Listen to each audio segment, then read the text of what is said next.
It started with a scroll. The room was quiet, except for my thumb. Flick, pause, flick, until it landed on her, me. That version of me in the blue hoodie.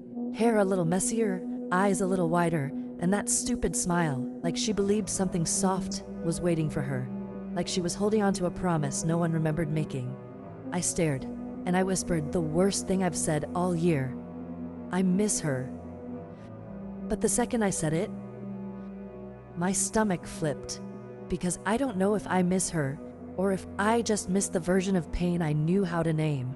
Back then, I thought loneliness meant silence. Now I know. It also sounds like laughter at the wrong time, like talking too much because you're scared no one's listening, like posting something just to see if anyone notices you disappear after. She didn't know that yet. She thought the hoodie made her safe, that if she curled up in it tight enough, the ache would turn into quiet. But I remember that night. I remember the dinner she skipped, the voice she swallowed, the message she deleted because it didn't matter anymore. And now I'm here. Same room. Same bed. Different ache. I keep tapping that photo, zooming in like the answers are in her eyes. But all I see is a girl trying to look like she's not trying so hard to hold it together. And maybe that's the hardest part. Not the fact that I changed, but the fact that even back then, she was already fading. She was already disappearing, while everyone still called her bright. So tell me this, what hurts more? What happened? Or how silently it happened? I still remember the day I bought it. The blue hoodie. It wasn't trendy. It wasn't expensive. It was just soft. And it fit like safety. I wore it home like I just earned peace. Like maybe this time, I'd found something that wouldn't slip away. Back then, I believed in things like that. Believed that if I was kind enough, quiet enough, good enough, people would stay. That love was something you unlocked by being low maintenance. By shrinking your needs into compliments. By smiling even when your voice cracked a little. Ha! She didn't know yet. Didn't know that being easy to love often meant being easy to forget. The first time I wore that hoodie, I remember someone said, "That color suits you. You look calm."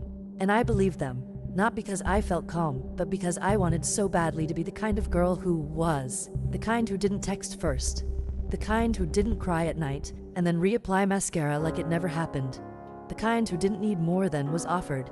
And I became her, at least on the outside. I said thank you more than I said help. I let people interrupt me and laughed like it was charming. I became so soft, I started dissolving. But no one noticed, because I was smiling. And when you smile long enough, they stop asking how you're doing, because they've already decided you're fine. Looking back, I see her, me, curled up in that hoodie on the couch, scrolling through affirmations like they were rescue lines, writing gratitude lists with a shaky hand, trying to make a home in a world that never truly opened the door. And I wonder now, how many times did I think being good would be enough to be loved, to be chosen, to be kept? He said he was cold.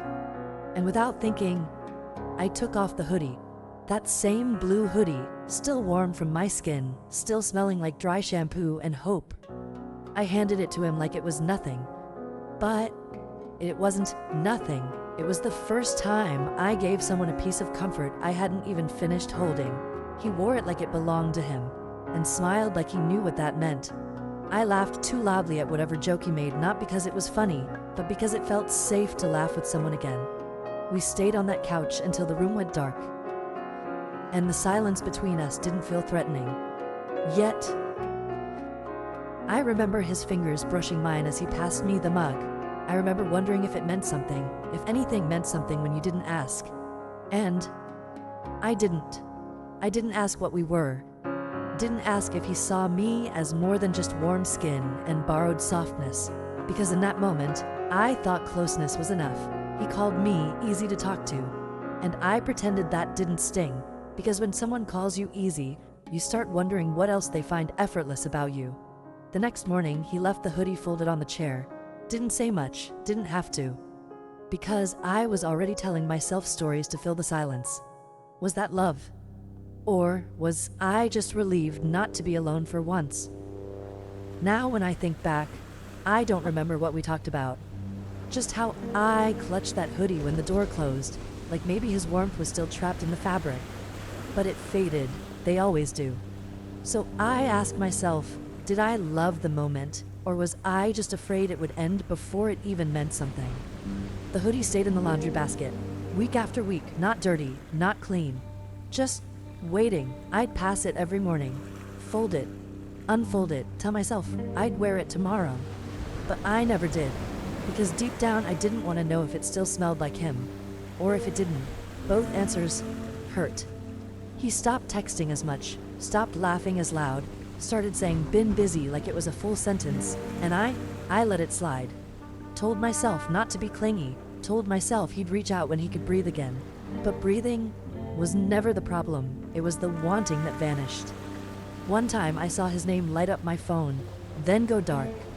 No message, no call, just a ghost of presence, enough to hope, not enough to hold.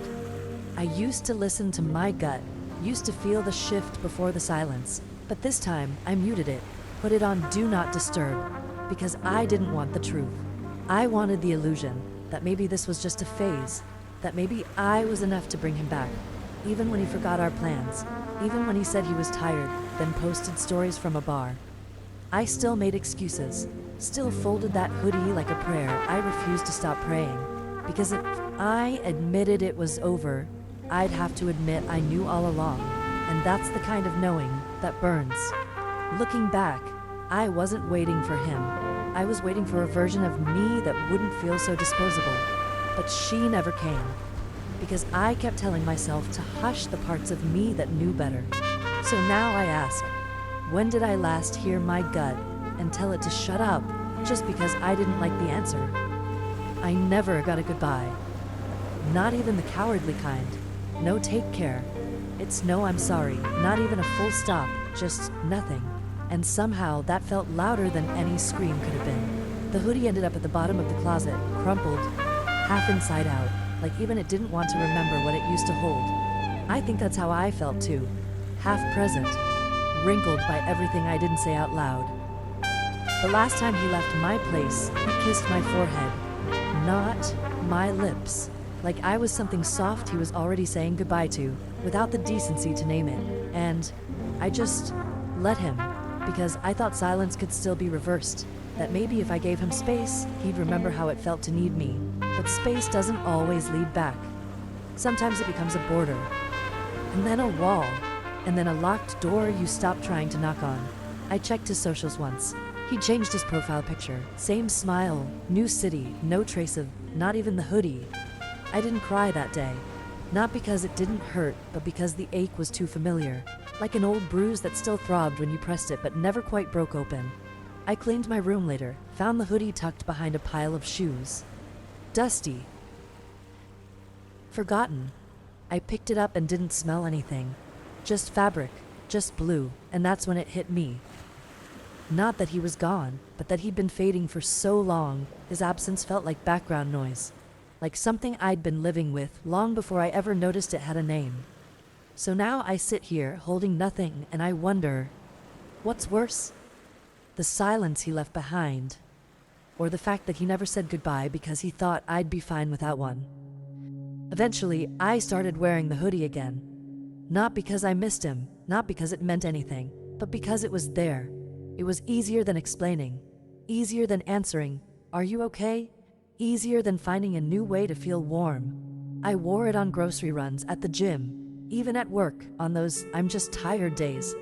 No one asked about it, and I didn't offer, because that's what I'd become. A girl who wrapped herself in silence and called it self-care. Somewhere between missing him and forgetting him, I stopped noticing how it felt. The hoodie, me. I'd smile for pictures, laugh at the right moments, make playlists that sounded like healing. But inside it was just static, a buzzing emptiness, like wearing someone else's skin and convincing yourself it fits. I remember standing in line one night, hood up, hands in pockets, and a stranger said, "You look cozy." I smiled, nodded, and wanted to scream, because I wasn't cozy. I was just practiced at pretending. at nodding, at passing for whole. I got good at it, so good I stopped noticing the cold, stopped noticing the absence, stopped noticing that I hadn't felt real warmth in weeks. I wore the hoodie like armor, not to protect my heart, but to hide that it wasn't beating the same anymore.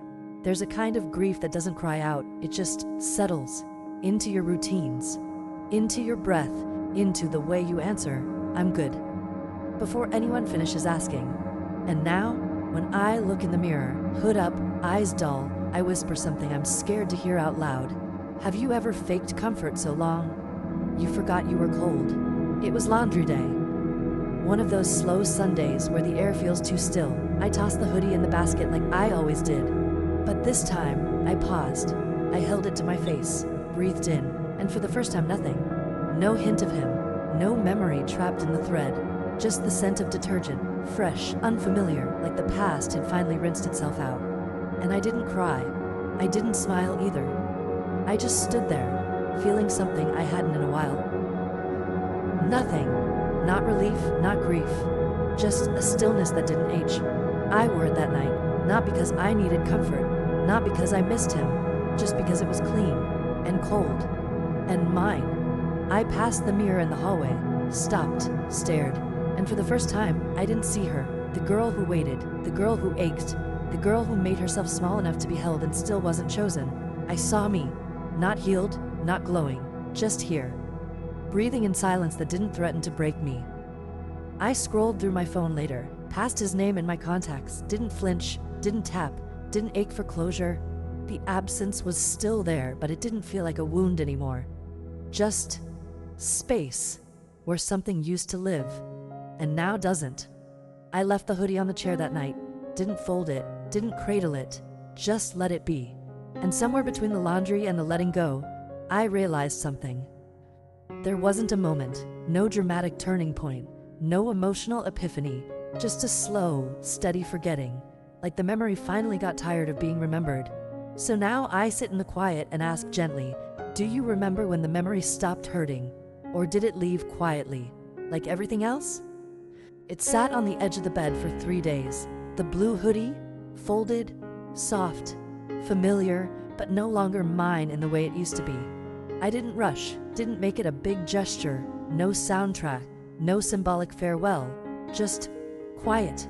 I held it one last time, ran my thumb over the frayed cuff. There was a tiny thread I used to pull when I felt anxious. I hadn't touched it in weeks. That's how I knew. I didn't need it anymore. The girl who clung to this fabric, who wrapped herself in it to feel close to someone already gone, she isn't here now, not gone, but not running the show either. I put the hoodie in a bag, next to an old scarf, a half-used candle, and a book I never finished, not because I wanted to erase anything, but because I finally had space to choose what stayed. The closet felt lighter, so did I. That night, I sat by the window, no music, no noise, just me, and a kind of stillness that didn't need to be earned. I didn't scroll through old photos, didn't draft unsent texts, didn't relive a version of myself just to prove I survived her. Instead, I looked around the room and noticed things she would have missed. The plant that didn't die, the chipped mug I still love, the silence that finally felt soft. And in that space, I whispered something I didn't expect. Thank you. To her. To the girl who hurt. To the girl who waited. To the girl in the blue hoodie. She kept me warm until I learned to build warmth on my own. Now I ask, if I'm not missing her anymore, then who am I becoming in all this quiet she left behind? I smelled it again the other day. Not him, not the past, just that same detergent. Some stranger walked past me in the grocery store and I froze half a second. One inhale and suddenly I was back in that room. That year, that version of me. The blue hoodie was gone, but the echo still stitched into my breath. I smiled barely, not because I missed her, but because I remembered her. There's a difference now. Memory used to feel like a trapdoor. Like one wrong step and I'd fall back in. But now it's just a window. I can look, even wave, but I don't climb through anymore. Sometimes I wonder what I'd say if I could sit beside her. The girl curled up in that hoodie, thinking silence was safety. Would I tell her it ends? Would I warn her not to hand over her softness like it was disposable? Or would I just hold her hand and let her cry without rushing her to stop? Because the truth is, she did her best. She wore her heart like a sweatshirt, pulled tight, sleeves too long, hoping someone would notice the way she folded herself just to fit. And now I fold softer things, laundry, pages and books, myself, into something that no longer has to be small to feel worthy. But the scent still lingers sometimes, not as a trigger, just a trace, a quiet reminder that some parts of us never leave, they just stop leading. So here's the final ache I carry gently. If I could meet her again, the girl in the blue hoodie, what would I say to make her stay a little longer? And would she even believe me if I said, someday you'll miss you, but you won't want to go back?